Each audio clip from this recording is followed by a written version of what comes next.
কালকে তো ভোল্টেজে একটু প্রবলেম ছিল, যেন ফ্রিজ বন্ধ ছিল, মাছগুলো ভরতেও পারলো না।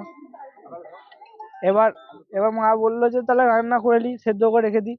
তো বেশ ঠিক আছে, নিয়ে আমরা পায়ে লেগেছিল, আমি বাথরুম থেকে বাড়ি গেলাম, মানে রুমে গেলাম, নিয়ে শুয়ে পড়লাম।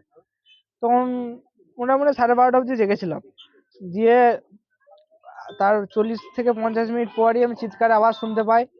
এবার তখন তো ঘুমটা আমার কাঁচা, তখন তো সেরকম ভাবে আমি উঠতে পারছি না, মানে বুঝতে পারছি না কোথা থেকে আওয়াজটা আসছে, কিসের আওয়াজ।